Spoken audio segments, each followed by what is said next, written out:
Hello friends, welcome back to the YouTube channel. So in this video, I'll be starting with the unit number 6 of ISR, that is information storage and retrieval. So the unit number 3 will be covered. I'm starting simultaneously the unit number 6 so that we'll be able to cover our at least 2 units till 24. Okay, so the lecture 1, 2, 3 and 4 of unit 3 is already covered. You can check out, the links are given in the description. And now we left only with the visualization part of unit 3, so I'm trying to cover that in the single video, but if video becomes too long then I'll divide that in the two parts. Okay, so probably we'll be able to cover that unit till 23 and unit 6 till 24. Okay, so I'll start with the unit 6 now. So if you are new to the channel, make sure that you subscribe the channel and share these videos with your classmate so that it will help them as well to score good marks in the exam examination. Okay, so now I'll move to my PPTs. So the unit 6 of your information storage and retrieval is advanced information retrieval. Okay, so the table of content we'll see. So first, there are also two main parts. First is the XML retrieval part and second one is the recommendation system. So for this unit, probably I'll upload only 4 videos. So in the first 3 videos, I'll cover the first topic, that is XML retrieval, and in the second video, I'll cover the recommendation system. So mostly the second part video, that is recommendation system video, will be a bit longer, but I'll cover that in the all the topics in the same video so that you can able to relate the topics whatever there are. Okay, so collaborative filtering and content based recommendation of documents and products, these are the two main topics under this. And in this topic, the main topics are the challenges, vector space model for XML retrieval, and if the text centric versus data centric. Okay, so this will learn in the form of difference or the table. Okay, so now in this video I'll be covering the basic XML concepts subtopic under XML retrieval. Okay. And probably tomorrow I'll cover the challenges in XML retrieval and vector space model for XML retrieval, and in the next video I'll cover with the evaluation of XML retrieval and text centric versus data centric, and in the fourth video I'll cover the recommendation system whole topic. So make sure that you have subscribed the channel so that you will get the notifications whenever I'll upload the videos. Okay, so now we'll start with our first topic, so which is XML retrieval. We'll first understand what actually the main topic is and then we'll move to the subtopics. So XML retrieval, so in that we already know that documents can be structured or unstructured. So we have seen what is structured and unstructured data in the unit number 1, lecture 1 video, I guess. So unstructured documents have no fixed predefined format or structure, whereas structured documents are usually organized according to a fixed predefined structure. Okay, unstructured for documents do not have any particular structure that they follows, whereas structured documents have some predefined structure. Okay, so nowadays the most common way to format structured content is with the W3C standard for information repositories and exchanges. So the extensible markup language, which is XML. So now whatever the data is available in the form of structured, so that is basically exchanged on the web with the help of the W3C standard. So W3C standard stands for World Wide Web Consortium, which basically is used to develop the web standards. Okay, and the XML language is used for the exchange of the information on the web. So now we'll see how actually the results are displayed to the user, or a particular section is displayed to the user based upon the query or the search query that you are trying to enter into the Google search engine. So to identify the most useful XML elements to return as answers to given queries, XML information retrieval system requires. So it requires some of the things that it uses to return a particular answer or result to the given query. Okay, so what are XML elements that we'll see in the next slide whenever we'll see the syntax of the XML. Okay, so first is the query language. Information retrieval system requires query language. So in which language you are going to type the query, so that is nothing but your query language. So it allows users to specify the nature of relevant components, in particular with respect to their structure. Then second thing we require is the representation strategy. How actually the results will be displayed, in what form they will be displayed, that is nothing but your representation strategies. So it provides a description not only of the content of XML documents but also their structure. So how that particular content of the XML document should be displayed, or in which structure it should be displayed. So that is nothing but your representation strategies. And third one is the ranking strategies. So whatever results are displayed to the user, so they should be ranked in such order that the relevant elements or relevant results should be displayed to the user at the first. So that is nothing but ranking strategies. So it determines the most relevant elements and rank these appropriately for a given query. So this is nothing but your XML retrieval. So now I explain this in Hindi and then we'll move to the basic XML concepts. तो इस video में जो है हम unit number 6 start करने वाले हैं ISR का, जो कि advance information retrieval.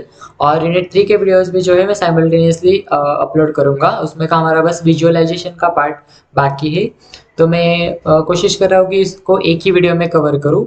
So video लंबा अगर हो जा रहा है उसमें, तो मैं जो है 2 पार्ट्स में डिवाइड कर दूँगा। सो आज जो है हम यूनिट नंबर 6 स्टार्ट करेंगे। So this will be the lecture 1। So table of content या फिर सिलेबस कंटेंट इस यूनिट का है basically 2 main topics, XML retrieval और रिकमेंडेशन सिस्टम। तो इस यूनिट के जो है 4 टोटल वीडियोस आएंगी। सो फर्स्ट वीडियोस में मैं जो है XML रिट्रीवल में से बेसिक XML कॉन्सेप्ट जो कि आज कवर करूंगा, और सेकेंड वीडियो में मैं चैलेंजेस इन XML रिट्रीवल और vector space model for XML retrieval cover करूंगा। थर्ड वीडियो में मैं इवैल्यूएशन ऑफ XML रिट्रीवल और text centric versus data centric XML retrieval को एक्सप्लेन करूंगा। और जो फोर्थ वीडियो आएगी उसमें मैं सारा रिकमेंडेशन सिस्टम का जो भी सब टॉपिक्स है वो कवर करूंगा। उसमें से कोलैबोरेटिव फिल्टरिंग और content based recommendation of documents and products ये मेन टॉपिक्स है। इंट्रोडक्शन टू सिमेंटिक वेब इतना ज़्यादा नहीं है, उसमें क्या हम बस 1 या 2 स्लाइड्स में उसको फिनिश कर देंगे। सो मेरा टारगेट है कि 24 तक ये दोनों यूनिट जो है हमारे कंप्लीट होने चाहिए। So I will see what happens. Okay, so in this video we'll start with the first topic, which is XML retrieval. So before moving to the subtopics, we'll first understand what actually XML retrieval is. तो XML retrieval में जो है हमें पहले समझना होगा कि data हमारे पास कौन से फॉर्म में।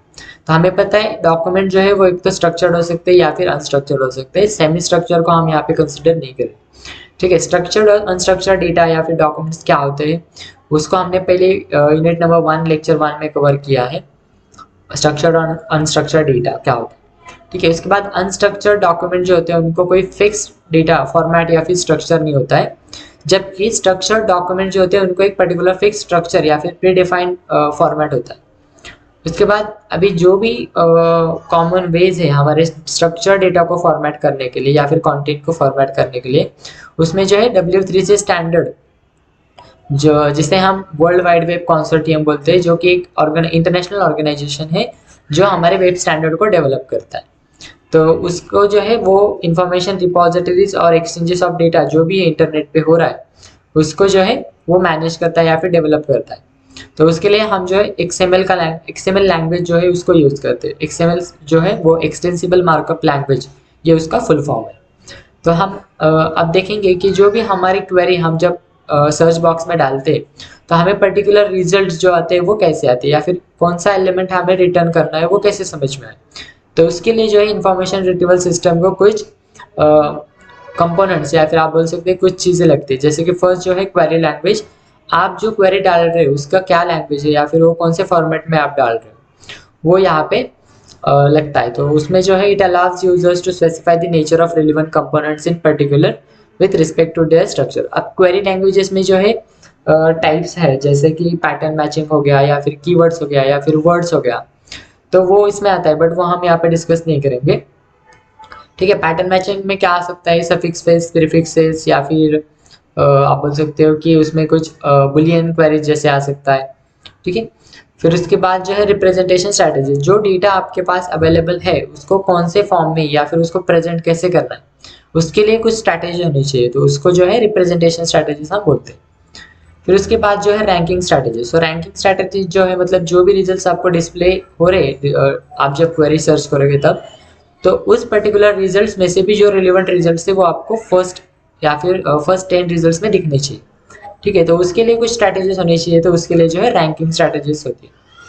तो it determines the most relevant elements and rank this appropriately for a given query. जो भी आप क्वेरी दोगे उसके ऊपर जो भी रिजल्ट्स या फिर जो भी एलिमेंट्स वहां से रिट्रीव होंगे उनको पर्टिकुलर रैंक देके यूजर को डिस्प्ले करना, तो उसके लिए रैंकिंग स्ट्रेटजीज का यूज किया जाता है। इसके बाद जो है अब हम देखेंगे कि बेसिक एक्सएमएल कॉन्सेप्ट्स। ठीक है, इसमें हम देखेंगे introduction of your XML, then उसके बाद सिंटैक्स, और फिर एक हम जो है ट्री स्ट्रक्चर भी देखेंगे। So basically XML stands for Extensible Markup Language. It is emerging as a standard for exchanging data on web. So it is basically used to exchange data on the web. It enables separation of content, which is XML, and presentation XSL. So whatever the content you have, whatever the results you are having, so it allows us to separate the content and the presentation or the representation of that particular results. And XML standard was created by W3C, which is World Wide Web Consortium, and it is an international organization which develops the web standards. XML is a markup language in a standard plain text format. It contains structured or semi-structured data in verbose user-defined tags presented in a hierarchical way or tree-like structure. So if you are familiar with HTML, then it is more easy to understand the XML. So in HTML we have some predefined or pre-built in tags like h1, h2, then body, title, head. Okay, so that we have predefined, or we cannot modify that particular tags. Okay, but in XML we create our own tags which are called as user defined tags or elements, and they are presented in a hierarchical way or a tree-like structure. So this will be more clear when we'll see the actual tree-like structure of that particular syntax. Okay, and it is a markup language which is in a standard plain text format. Then the term extensible refers to the capability of being extended, while the phrase markup language refers to the set of conventions used for encoding textual information. Okay, so just it is given the meaning of the extensible markup language. Okay, your XML. तो यहाँ पे जो है basic XML concept हम देखेंगे, तो इसमें जो है हम एक्सएमएल का इंट्रोडक्शन देखेंगे, सिंटैक्स देखेंगे और एक एग्जांपल देखेंगे। तो यहाँ पे जो XML का फुल फॉर्म है वो है एक्सटेंसिबल मार्कअप लैंग्वेज, और ये जो है एक स्टैंडर्ड है for exchanging data on web. So वो जो भी डेटा आपका इंटरनेट पे एक्सचेंज हो रहा है तो उसके लिए ये जो है एक स्टैंडर्ड है। उसके बाद ये जो है आपका जो भी रिजल्ट है या फिर जो भी डेटा है उसमें से कंटेंट और प्रेजेंटेशन या फिर रिप्रेजेंटेशन के पार्ट को सेपरेट करने में हमें मदद करता है। फिर उसके बाद XML स्टैंडर्ड जो था या फिर XML जो था उसको क्रिएट किया था W3C ने, सो जिसका फुल फॉर्म है वर्ल्ड वाइड वेब कॉन्सोर्टियम। उसके बाद XML जो है वो एक मार्कअप लैंग्वेज है जो कि एक स्टैंडर्ड प्लेन टेक्स्ट फॉर्मेट में है, और उसमें जो है स्ट्रक्चर्ड और सेमी स्ट्रक्चर्ड डेटा हम यूज़ करते हैं, और इसमें जो है यूज़र डिफाइंड टैग्स होते हैं जो कि ट्री लाइक स्ट्रक्चर के फॉर्म में प्रेजेंट किए जाते हैं, या फिर ट्री लाइक स्ट्रक्चर को ही हम हायरार्किकल वे भी बोलते हैं। अब HTML में क्या होता है कि उसमें हमारे पास कुछ प्री डिफाइंड टैग्स होते हैं जैसे कि h1, h2, फिर बोल्ड टैग के लिए b है, इटैलिक के लिए I है, फिर उसमें body tag, title tag, head tag, वो सब। तो उसमें हम जो है बॉडी के लिए कुछ अलग नहीं लिख सकते, उसमें हमें वो पर्टिकुलर टैग यूज़ करना पड़ता है। बट XML में जो है हम हमारे खुद के टैग्स बना सकते हैं और उनको जो है हमें ट्री लाइक स्ट्रक्चर के फॉर्म में प्रेजेंट करना होता है। फिर उसके बाद यहाँ पे एक्सटेंसिबल मार्कअप लैंग्वेज के वर्ड का मीनिंग दिया है। एक्सटेंसिबल मतलब ऐसी चीज़ कि जो हमें एक्सटेंड करने के लिए कैपेबल है, या फिर ऐसी कैपेबिलिटी प्रोवाइड करती है कि जिससे हम एक्सटेंड कर सकें, मतलब हम डेटा को एक्सचेंज कर सकते हैं यहाँ पे। ठीक है, उसके बाद यहाँ पे इंटीग्रेट भी कर सकते हैं हम दूसरे लैंग्वेजेस के साथ, लाइक दैट। फिर उसके बाद मार्कअप लैंग्वेज का भी यहाँ पे जो है मीनिंग दिया है, जो कि बेसिकली यूज़ किया जाता है हमारे जो भी टेक्सचुअल इन्फॉर्मेशन है उसको एनकोडिंग करने के लिए, एनकोडिंग डिकोडिंग के जैसे। ठीक है, अब हम देख लेते हैं कि एक सिंपल XML डॉक्यूमेंट का फॉर्मेट क्या होता है या फिर सिंटैक्स क्या होता है। तो यहाँ पे फर्स्ट लाइन जो है उसमें हम लिखते हैं कि XML वर्जन, और फिर उसके बाद जो ये डबल कोट्स में जो है ये आपकी वैल्यूज है। ये जो XML आपको ब्लू में दिख रहा है ये टैग है, या फिर आप इसे एलिमेंट भी बोल सकते हो। फिर उसके बाद यहाँ पे जो वर्जन लिखा है वो है एट्रीब्यूट इक्वल टू, और उसके बाद जो डबल कोट्स में लिखा है वो होगी वैल्यू। सो एट्रीब्यूट को वैल्यू होगी, राइट, और XML जो है ये टैग का नाम है, और टैग्स के नाम को जो है हम एंगुलर ब्रैकेट्स के उसमें जो है लिखते हैं।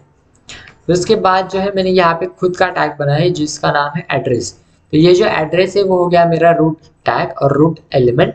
फिर एड्रेस के बाद जो है मैं लिखूंगा नेम, जो कि इसमें यहाँ पे ये जो है ये नेम है, यहाँ पे मेरी जो भी टेक्स्ट मेरे को लिखना है वो है, और यहाँ पे जो है closing tag of this name. ये जो स्लैश आपको दिख रहा है वो डिनोट कर रहा है कि ये जो नेम है यहाँ पे खत्म हो रहा है ये टैग, ठीक है। इसी प्रकार मैंने ईमेल को भी क्रिएट किया है, यहाँ पे ईमेल टैग यूज़ किया है, मतलब मैंने यहाँ पे यूज़र डिफाइंड टैग्स यूज़ किए, मैंने खुद के टैग्स यहाँ पे बनाए। ऐसे हम HTML में नहीं कर सकते, हमें वहाँ पे जो भी प्री डिफाइंड टैग्स है उन्हीं को यूज़ करना होता है। उसके बाद यहाँ पे जो मैंने जीमेल लिख दिया है, उसके बाद एंड ऑफ ईमेल, फिर उसके बाद फ़ोन नंबर, फिर उसके बाद बर्थ डेट, और उसके बाद मैंने यहाँ पे जो भी मेरा रूट एलिमेंट था या फिर रूट टैग था एड्रेस, उसको क्लोज कर दिया।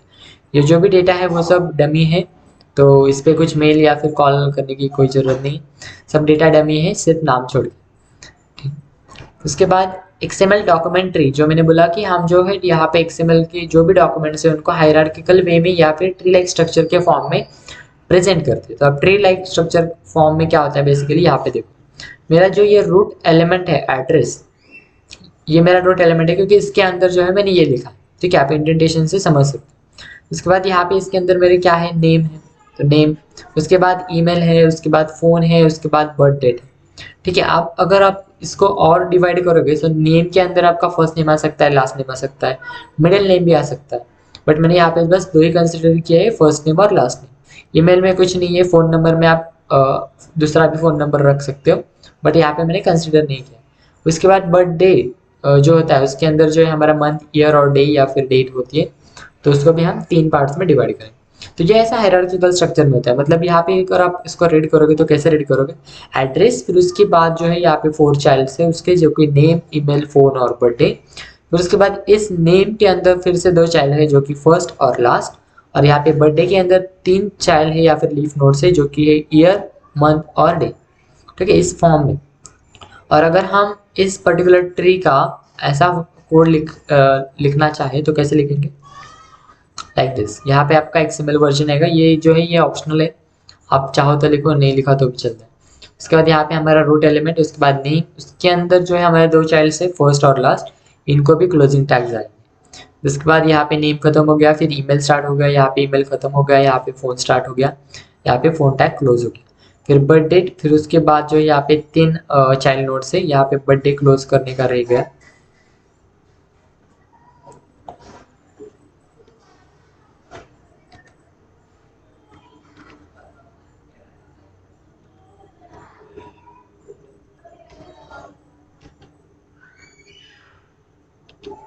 ठीक है, यहाँ पे जो है आपका बर्थडे जो है वो क्लोज हो गया, और फिर यहाँ पे मैंने एड्रेस को जो है वो क्लोज कर दिया।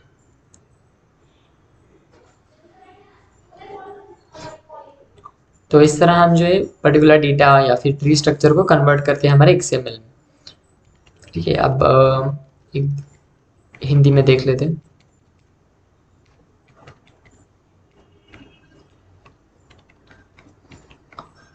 सब हम देखेंगे कि बेसिक XML के कॉन्सेप्ट्स क्या होते हैं,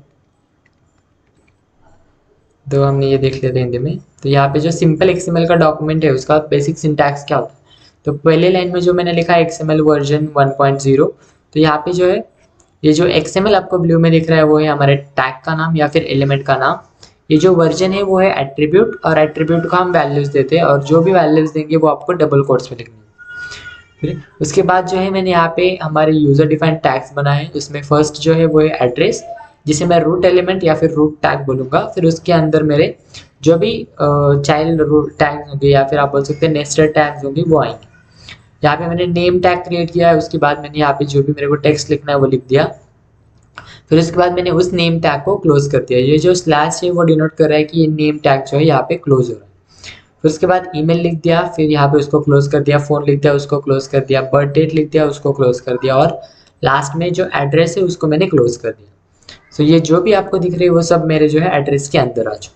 ये सभी डेटा जो है वो डमी है, तो इस पर मेल या फिर कॉल कर नहीं लग सकता है, और ये बस नाम जो है वो असली है, बाकी सब जो है ये सब डमी डेटा है, ठीक है। फिर उसके बाद मैंने बोला था कि हम जो XML के डॉक्यूमेंट्स है या फिर जो भी लिखते हैं वो जो है हायरार्किकल वे में या फिर ट्री लाइक स्ट्रक्चर के फॉर्म में प्रेजेंट करते हैं। तो ट्री लाइक स्ट्रक्चर के फॉर्म में अगर हम प्रेजेंट करेंगे तो वो कुछ इस तरह दिखेगा, जिसमें जो है रूट एलिमेंट रहेगा हमारा एड्रेस, फिर उसके बाद उसके चाइल्ड नोड्स जो भी रहेंगे, तो यहाँ पे हमारे नेम, ईमेल, फ़ोन और बर्थडे ये चाइल्ड नोड्स है, ठीक है, फिर इसके बाद नेम के अंदर मेरे दो एलिमेंट्स या फिर लीफ नोड्स हो सकते हैं, जो कि फर्स्ट और लास्ट, यहाँ पे मिडिल नेम भी हो सकता है।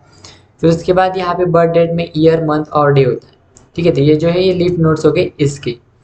तो अगर इस पर्टिकुलर ट्री स्ट्रक्चर को हम इस पर्टिकुलर फॉर्म में अगर कन्वर्ट करना चाहे तो वो कैसे करेंगे, तो इस तरह कुछ हम करेंगे। यहाँ पे सेम मैंने वही लिखा है XML का। उसके बाद यहाँ पे मैंने रूट एलिमेंट लिखा है, उसके बाद उसके अंदर मेरे दो चार एलिमेंट्स है, चाइल्ड एलिमेंट्स। उसमें से फर्स्ट है नेम, फिर नेम के अंदर मेरे दो लीफ नोड्स है, फर्स्ट और लास्ट में। फिर उसको मैंने यहाँ पे क्लोज कर दिया। फिर इसके बाद ईमेल लिख दिया, फ़ोन नंबर लिख दिया और बर्थडे। बर्थडे के अंदर फिर से तीन लीफ नोड्स है या फिर चाइल्ड नोड्स है, ईयर मंथ और डे, उनके अंदर वैल्यूज डाल दी और यहाँ पे क्लोज कर दिया। और फाइनली मैंने बर्थडे का जो भी टैग्स ओपन था उसको क्लोज कर दिया और एड्रेस जो मेरा रूट एलिमेंट था उसको भी क्लोज कर दिया। ठीक है, अब हम देख लेते हैं कुछ रूल्स। पर्टिकुलर लैंग्वेज के लिए कुछ रूल्स होते हैं वेरिएबल्स या फिर फंक्शन लिखते टाइम। तो यहाँ पे भी कुछ रूल्स है। तो फर्स्ट रूल जो है वो है opening tags all have matching closing tags. मतलब जो भी आप टैग्स स्टार्ट करोगे, यहाँ पे हमने जो स्टार्ट किया था, यहाँ पे नेम जो मैंने लिखा है स्मॉल लोअर केस में सब लिखा है, तो इसको सेम क्लोजिंग टैग होना चाहिए, बस स्लैश आपको ऐड करना है। आप यहाँ पे कैपिटल NAME ऐसा कुछ नहीं लिख सकते। जो भी आपने स्टार्टिंग में लिखा है वही सेम आपको एंड में लिखना होता है, बस आपको स्लैश उसके सामने ऐड करना है। ठीक है, फिर उसके बाद जो है कुछ टैग्स ऐसे होते हैं जिनको क्लोजिंग टैग्स नहीं होते, जिनको हम सेल्फ क्लोजिंग टैग्स बोलते हैं, जैसे कि BR टैग हो गया या फिर HR टैग्स हो गया या फिर और कौन से हैं, ठीक है, इनपुट है। ठीक है, तो उनके टैग्स के लिए जो हम एंड नहीं करते, या फिर आप बोल सकते हो उनको हम एंड करने की जरूरत नहीं होती, क्योंकि वो सेल्फ क्लोजिंग टैग्स होते हैं इन HTML। बट यहाँ पे जो है XML में जो है आपको जैसे कि tags such as BR input that have no closing tags are to be written as /BR and /input। सो जब भी आपको BR टैग यूज करना होगा XML में तो आपको /BR लिखना होगा। अगर इनपुट टैग यूज करना है तो आपको /input टैग यूज करना होगा। ठीक है, BR जो है बेसिकली ब्रेक के लिए यूज किया जाता है, जिससे कि एक लाइन जो है एक एक्स्ट्रा ऐड हो जाती है। इनपुट टैग जो है वो बेसिकली इनपुट के लिए हम यूज करते हैं। फिर इनपुट के अंदर उसमें कुछ अलग एट्रीब्यूट होते हैं, जैसे कि टाइप हो गया, वैल्यू हो गया, वो सब। ठीक है, तो उसके बाद जो है सेकंड रूल है वो है नेम्स ऑफ XML एलिमेंट्स और tags are case sensitive. So case sensitive मतलब क्या, अगर आपने कुछ टैग्स का नाम स्मॉल या फिर लोअर केस में लिखा है तो, और अगर आपको वही क्लोज करना है तो आपको लोअर केस में लिखना पड़ेगा। अगर आपने उसको कैपिटल केस में लिख दिया या फिर अपर केस में लिख दिया तो वो नहीं चलेगा। ठीक है, वो आपको एरर दे देगा। तो ये है केस सेंसिटिव। HTML में वैसा नहीं होता है, अगर आपने बॉडी स्मॉल में लिखा है और उसको क्लोज कैपिटल बॉडी से किया तो चलता है, बट XML में वैसा नहीं चलता है। फिर उसके बाद attribute values such as text और size must be in quotes. तो हमने जो XML का जो फर्स्ट लाइन देखा था उसके अंदर ये जो डबल कोट्स में 1.0 लिखा है, ये हमारी वैल्यू है। वैल्यू को हमेशा आपको जो है डबल कोट्स में लिखना है। अगर वहाँ पे आप कुछ इमेज के डायमेंशंस दे रहे हो तो उस डायमेंशन को भी जो है आपको डबल कोट्स के अंदर ही लिखना है। फिर उसके बाद जो है टैग्स मस्ट बी नेस्टेड। सो जो भी टैग्स आप लिखोगे उनको सही से स्टार्ट करने और सही से एंड करने। तो यहाँ पे सपोज मैंने B टैग स्टार्ट किया, फिर उसके बाद मैंने I टैग स्टार्ट किया, तो मेरे को एंड करते टाइम पहले मेरे को I को क्लोज करना होगा, फिर उसके बाद B को क्लोज करना होगा। मैं ऐसा नहीं कर सकता कि मैंने B को स्टार्ट किया फिर I को स्टार्ट किया और फिर मैंने पहले B को क्लोज किया फिर I को क्लोज किया, ऐसे में नहीं कर सकता। ठीक है, सेम वैसे HTML केस में भी होता है। फिर उसके बाद जो है comment contains double hyphens and no double hyphens are allowed inside comments otherwise. So जो कमेंट्स हम यूज़ करते हैं वो बेसिकली डेवलप जो होते हैं उनको समझने के लिए होता है। मतलब अगर कुछ नया डेवलपर आ गया तो उसको समझना चाहिए कि पर्टिकुलर कोड किस लिए लिखा। ठीक है, तो कमेंट्स जो है हम इस तरह से लिखते हैं, एंगुलर ब्रैकेट्स एक्सक्लेमेशन और यहाँ पे 2 हाइफन्स। तो बेसिकली यहाँ पे गलती से शायद एक आ गया है, यहाँ पे 2 हाइफन्स है इस तरह। और इसके बाद जो भी आपको कमेंट लिखना है वो लिख सकते हो। बट यहाँ पे एक केस ऐसा है कि आप अगर कमेंट लिख रहे हो और यहाँ पे टेक्स्ट के अंदर आप फिर से डबल हाइफन्स नहीं यूज़ कर सकते। ठीक है, फिर उसको समझ में नहीं आएगा कि आप वहाँ पे क्लोज कर रहे हो कमेंट को या फिर क्या लिखा है। ठीक है, तो इसलिए यहाँ पे लिखा है कि no double hyphens are allowed inside comments otherwise. फिर उसके बाद the entities and LT and amp must be use in place of less than and ampersand. Okay तो जब भी हमें लेस देन की साइन यूज करनी होती है, मतलब हम जब असाइनमेंट क्या बोलते हैं, कुछ कंपेयर कर रहे हैं, तो उस केस में हम ये एंगुलर ब्रैकेट्स यूज नहीं कर सकते। तो उस टाइम हमें जो है एंड एल टी ये वर्ड लिखना पड़ता है, ठीक है, लेस दैन। और जब हमें एंड ये ऑपरेटर यूज करना होता है या फिर ये पर्टिकुलर सिंबल यूज करना होता है, तो उस टाइम हमें ए एम पी ऐसा ये लिखना पड़ता है, ठीक है। ये है बेसिक कुछ रूल्स एक्सएमएल के। So basic rules of your XML tags or elements you can say. So opening tags all have matching closing tags. So whatever tags you are opening or creating in your XML, so they should have the same matching tags, but only difference is that they will have the backslash in front of them. Okay, so you cannot start or create the tag with the lowercase and end it with the capital or the uppercase. That is not allowed. And some tags are there which does not have the closing tags, such as br or input, so which are also called as self closing tags. So they don't have the closing tags, right? So they should be written like this, that is end of br and end of input tags if you want to use them. Okay, then the names of XML elements or tags are case sensitive, so the word you have written in the, or the tag name you have written in the lowercase will be different than the name you have written in the uppercase. Okay, so that is nothing but your case sensitive. Attribute values such as text or size must be in quotes. So whatever values you are giving to your attributes, they should be written in the double quotes. Okay, so here you can see here we have written 1.0 in the double quote. So this is nothing but the value of your attribute, and here the value is attribute is nothing but the version. Okay, so whatever values you are giving to your attributes, they should be written inside your double quotes. So then it may be the dimensions of your image or any link, okay, like that. So that should be enclosed in your double quotes. Then tags must be nested. So whatever tags you are starting, make sure that you close that in the correct order. So if I have started the b tag first and then I have started the I tag, then my first I tag should be closed and then I am able to close this b tag. Okay, I cannot do like that. I have started b tag, then I have started I tag, and now I am ending my b tag and then I am ending I tag. So it is not allowed in XML. So you have to follow particular rules while you are writing your code for the XML. Then comment contain double hyphens, and no double hyphens are allowed inside dead comments otherwise. So comments are given or entered in your XML language by using this format. Okay, so here is also there double hyphen. Okay, like this it is.